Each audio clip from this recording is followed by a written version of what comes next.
खोकला लागला असेल, खूपच खोकला आहे, तर खोकल्याचे वेगळे प्रकार आहे.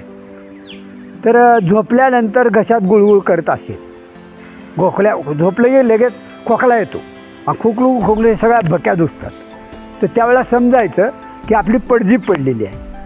बरं का, बेडके पडत नाहीत, तो खोकला येतो सारखा.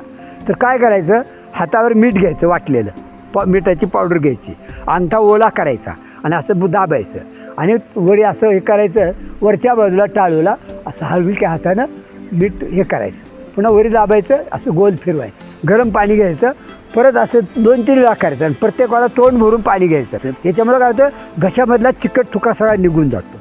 आणि नंतर मग काय करा, एक तांब्यावर चांगलं गरम पाणी करा, त्याच्यावर मीठ टाका, हळद टाका आणि त्या पाण्याच्या गुळण्या करायच्या. पाणी कडक पाहिजे पण भाजणार, मीठ हळदीचं पाणी आहे, पोटात गेलं तर काय बिघडत नाही, पण प्यायचं नाही.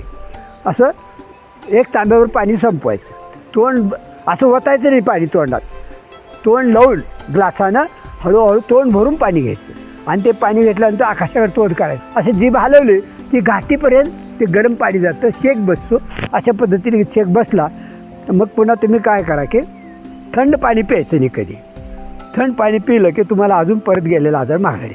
तर गरम पाणी प्यायचं, गरम म्हणजे चहा एवढं गरम नाही, चहापेक्षा कमी गटगट पिता येईल असं. चहा आपण गटगट पित नाही असं पाणी प्यायचं. तुमचं सर्दी, फडसं, खोकला हे दूर झालेलं असेल. धन्यवाद.